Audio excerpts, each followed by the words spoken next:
కర్నూలు జిల్లా అదోని మండలం హానవాలు గ్రామంలో కొలువై ఉన్న శ్రీ సద్గురు ఇనాం కాసిం తాత ఉర్సు మహోత్సవాన్ని ఈ నెల 22, 23 తేదీల్లో ఘనంగా నిర్వహించనున్నట్లు నిర్వాహకులు తెలిపారు. గత 35 ఏళ్లుగా కొనసాగుతున్న ఈ ఉర్సుకు కర్నూలుతో పాటు కర్ణాటక, మహారాష్ట్ర, తెలంగాణ రాష్ట్రాల నుంచి వేలాది భక్తులు తరలివస్తారు. 22న గంధం, 23న ఉర్సు కార్యక్రమాలు జరగనున్నాయి. ఈ సందర్భంగా దర్గా వరకు సీసీ రోడ్డు నిర్మించాలని నిర్వాహకులు ప్రభుత్వాన్ని కోరారు.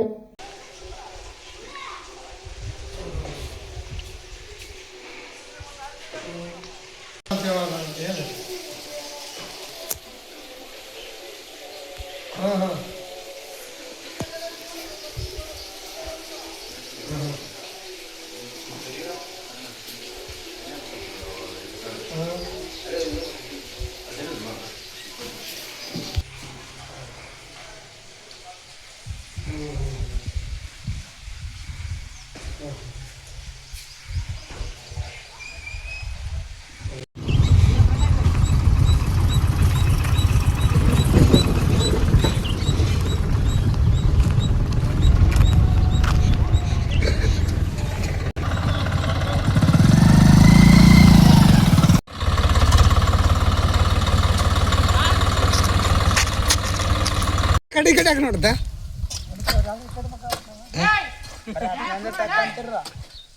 ಒಂದೇ ನೆಟ್ಟು ಗೋಣಿ ಒಂದೇ ಅಳತೆ ತಗದು ಅಳತೆ ಸತಿ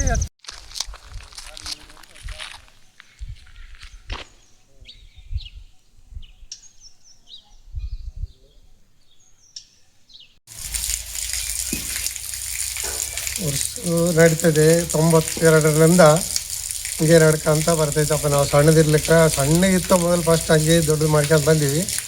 ಈಗ ಯಾರನ್ನು ನಮ್ಮ ಕಾಸಿಂ ತಾತನ ಭಕ್ತರು ಇದ್ದವರು ಬರ್ಬೇಕಾಗಿ ಕೋರಿಕೊಂತಿದ್ದೇವೆ. ಎಲ್ಲಿದ್ದರೂ ನಿಮ್ಮ ಭಕ್ತರು ಬರ್ಬೇಕಂತ ನಾವು ಕೋರ್ಕೊಂತಿದ್ದೀವಿ. ನೋಡಿ, ಎಲ್ಲರೂ ಸಮರದಿಂದ ಊರಾಗ ಎಲ್ಲರೂ ಐಕ್ಯಮತ್ತಾಗಿ ನಾವು ಮಾಡ್ತಾಯಿದ್ದೀವಿ. 22, 23 ಉರ್ಸು ಗಂಧ ಗುರುವಾರ, ಶುಕ್ರವಾರ ಉರ್ಸು ನಡೀತದೆ. ಆದ್ರೆ ನಮಗೆ ಎಲ್ಲರನ್ನ ಬರ್ಬೇಕಂತ ಕೈ ಮುಗಿದು ಕೇಳ್ಕೊಂಡಿದ್ದೇವೆ.